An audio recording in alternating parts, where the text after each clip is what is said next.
Hi everyone, welcome to my video. So I'm Crystal Macy de Guzman of Bid4C, and for today's we will talk about what is trade liberalization, the advantage and disadvantage of it, also who are the main actors of economic globalization, and etc. So without further ado, let's start our topic for this evening.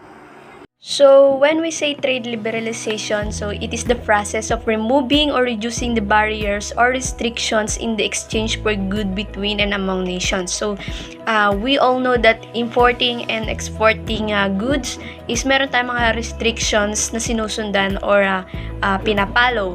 So, like yung mga important quotas na kailangan meron lang mga volume of products and services na pwede nating i-import and also pwede nating i-export. And even yung mga tariffs na binabayaran ng mga multinational companies and even yung mga small entrepreneur. So, ano yung mga tariffs? So, ito yung mga taxes na binabayaran nila. So, ang goal ni trade liberalization is magkaroon ng pre-trade liberalization or pre-exchange of goods within and outside the countries. So, significantly reduces the cost of goods sold by the importing countries. So, nire-reduce nila or nile-lessen yung pagkakaroon ng what we call mga taxes sa mga goods and services na pinapataw ng government pag tayo nag-i-import and nag-export ng mga goods, product, and even mga services. So, in trade liberalization, meron tayong mga advantages and disadvantages. So, isa-isayin natin to. So, first is yung advantages of trade liberalization. So, una, it promotes free trade between and among countries. So, the cost of importing nations in bringing their goods to other countries is most likely to be lessened or nababawasan. So, gaya nga ng sabi ko, si trade liberalization, ang main goal niya is mabawasan yung mga binabayaran nating taxes. Or, much better, magkaroon nga tayo ng free trade between and among countries. So, that is the number one advantages. So, next, promotes efficient use and allocation of world resources. So, once na nagkaroon na tayo ng free trade liberalization, so, syempre, yung distribution ng mga products and services inside and outside the country is mas magkakaroon ng quality, mas magiging efficient, or mas magiging mabilis.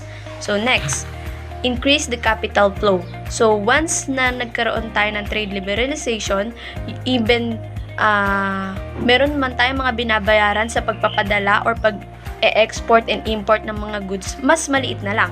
So, imbis na ibabayad na lang natin sa mga taxes, nagiging kita na natin to. So, nagkakaroon ng increase of our capital. So, next, allows developing countries access to the heavily protected markets. So, it develop world thus helping promote development. So, syempre, pagka smooth na talaga yung ating exchanging goods inside and outside the country, magkakaroon na tayo ng economic development. So, next, it encourages specialization among the countries by maximizing their capabilities whether to manufacture goods or provide services. So, syempre, once na yung pag-exchange ng goods and services is mas madali na, mas mura na, mas affordable na, syempre, yung mga countries is ipaprioritize na yan, yung pag-i-import and export ng mga goods and services. So, on that way, magkakaroon tayo ng maximizing capabilities ng bawat countries kung saan magpo-focus na sila sa pagpo-produce ng mga product. So, on that way, magkakaroon ng mas maraming opportunity or magkakaroon tayo ng mas maraming employment rate, tataas yung ating employment rate. So, on that way, yung mga countries is mas ipaprioritize talaga nila kasi mas kumikita yung country or yung isang bansa if konti na lang yung babayaran ng mga taxes and services during importing and exporting goods. So, next, it can lead to a higher efficiency of producers. So, of course, paano ba tayo makakagawa ng mga product kung walang mga producers? So, mas magkakaroon ng mataas or mabilis na pagpaproduce ng mga products and services among and outside the countries. Kasi nga, mas mababa na yung mga tax na babayaran natin.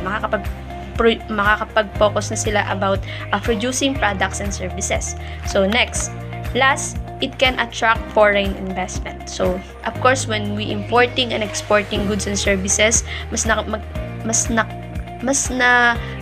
nakakakilala tayo ng mga tao na pwedeng tumulong sa ating mga business. Even small entrepreneurs lang tayo. So, it can attract more foreign investment.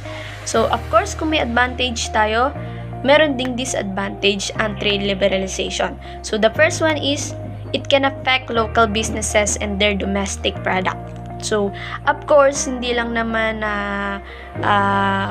pag-export ng product natin ang meron tayo. Siyempre, nag-i-import din tayo. Yung kung saan ang ibig sabihin ng import is kumukuha tayo ng product in other foreign countries, then i-import natin dito inside our countries. So, siyempre, kapag ganun na ang nangyari, pag ganun at ganun na ang nangyari, maapektuhan yung ating mga local businesses, yung mga ating mga domestic product. So, on that way, magkakaroon sila ng pagkalugi. Kasi syempre, mas tinatangkilik na natin yung mga import products and services na nakuha at nabili natin outside our countries. So, next, the possible risk may be experienced if the products are raw or materials coming from other countries have a lower environmental standards. So, alam naman natin na if yung product is hilaw or raw, meron lang lifespan ang isang product na hilaw. So, dito nare-risk natin or sinusubok yung ating product during the import and exporting goods. So, syempre, kailangan alam natin yung lifespan as a entrepreneur, alam dapat natin yon.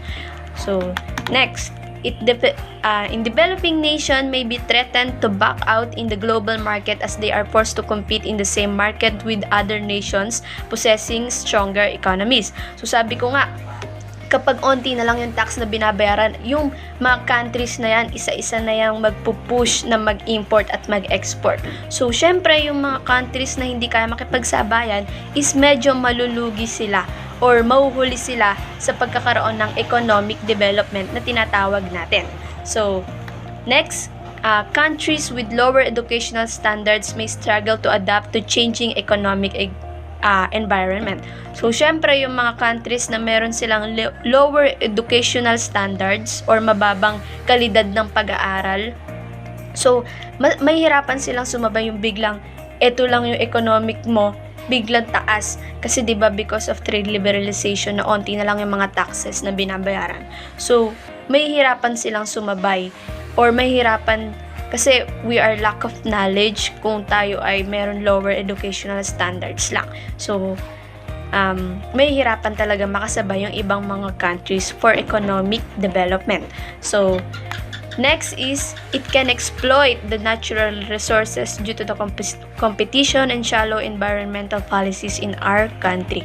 So, when we say exploit, it is an unfair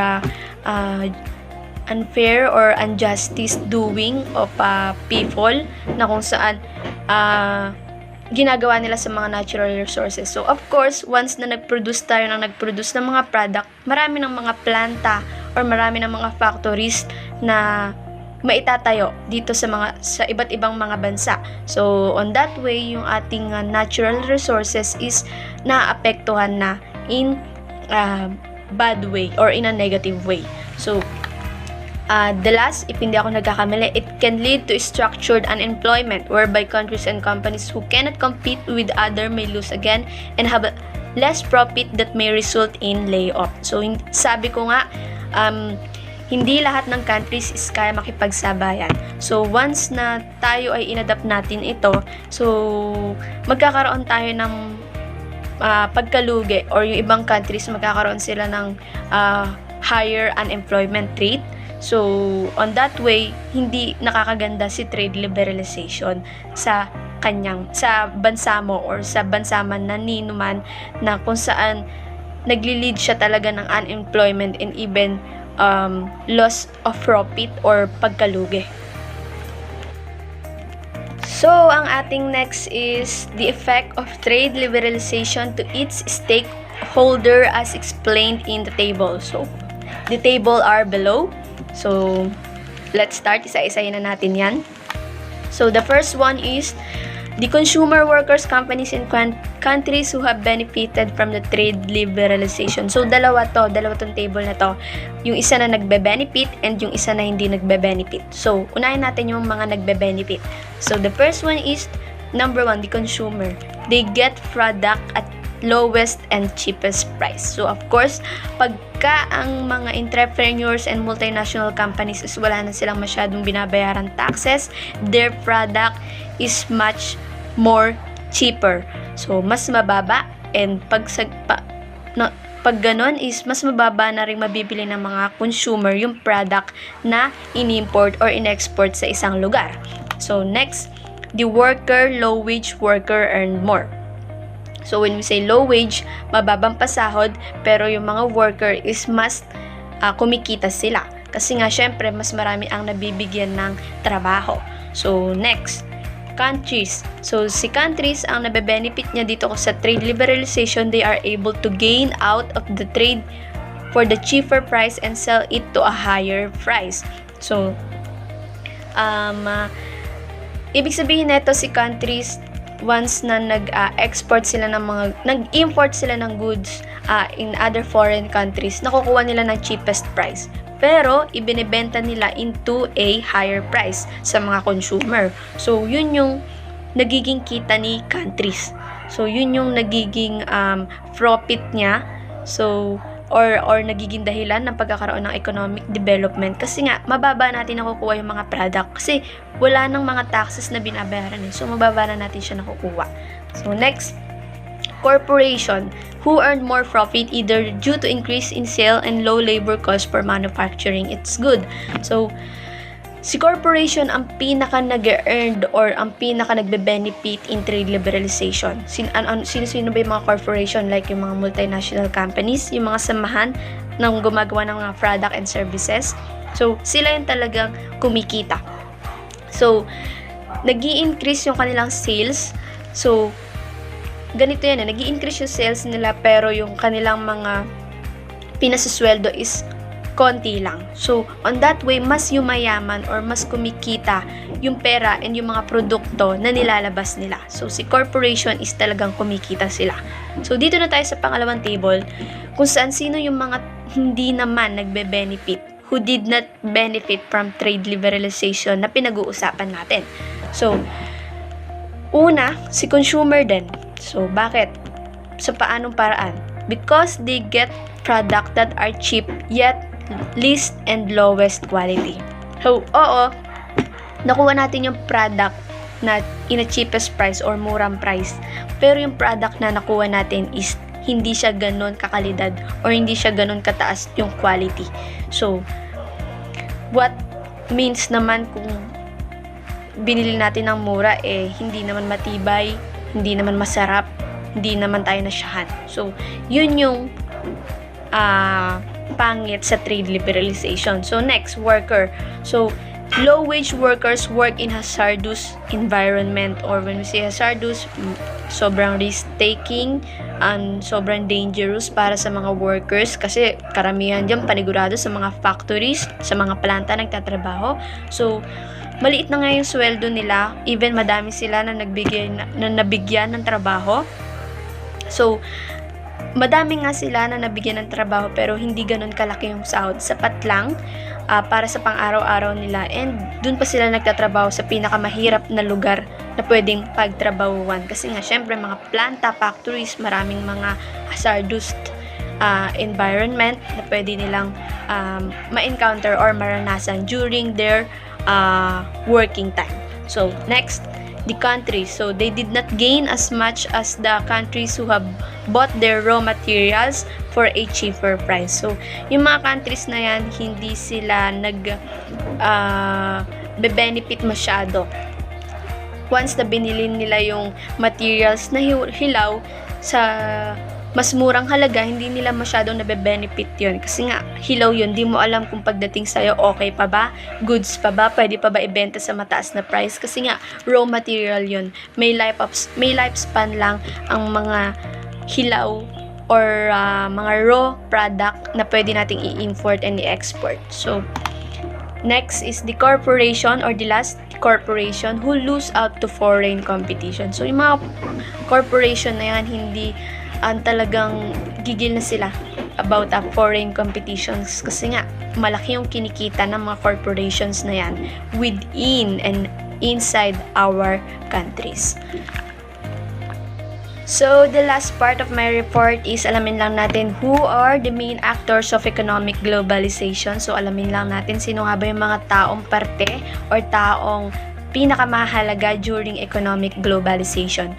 So, the first one is, of course, yung lagi kong binabanggit in this report, the multinational companies. Sila yung mga companies or corporations kung saan sila yung mismo nagpo-produce or gumagawa ng mga products and services. Sila yung namumuhunan, sila yung mga may foreign investment, sila yung mga companies na pasimuno ng mga products and services na meron at tinatangkilik natin. So, the next one is, of course, one of the main actor of economic globalization is the consumer. Kahit gaano pa karaming product, kung wala namang consumer is nonsense ang lahat. So, of course, as a consumer, tayo yung mga tumatangkilik na produktong ginagawa nila. So, next, the laborers. So, isa pa to sa mga main actors na hindi talaga pwedeng mawala. Even maraming multinational companies na magtayo inside and outside the countries, kahit libo-libo pa yan, if walang mga laborers, workers na tumutulong sa kanila, nonsense ang lahat. Hindi nila magagawa yung mga product and services na nararanasan at nabibili natin sa pang-araw-araw na buhay natin. So, next is the states and the countries, or ito yung lugar or location na pinaggagawaan ng mga product and services. Syempre, mahalaga din yon na meron tayong lugar or convenient locations sa paggawa ng mga product and services. So, the last is the regulatory institution. From the word regulatory, sila yung nagbibigay ng mga regulations, rules na dapat ino-obey ng mga multinational companies sa pag-import and pag-export ng mga products and services. Sila yung nagbibigay ng mga restrictions sa kung ano lang yung mga pwedeng quotas na pwede nilang gawin or ilabas during importing and exporting. And even yung mga tariffs, sila din yung nagbibigay or yung mga taxes na meron tayo. So, all in all, that's all my report for this evening. I hope marami kayo natutunan about what is trade liberalization and kung paano siya nakakatulong sa paglago ng ating ekonomiya sa ating bansa. And that's all. Thank you and have a blessed day, everyone.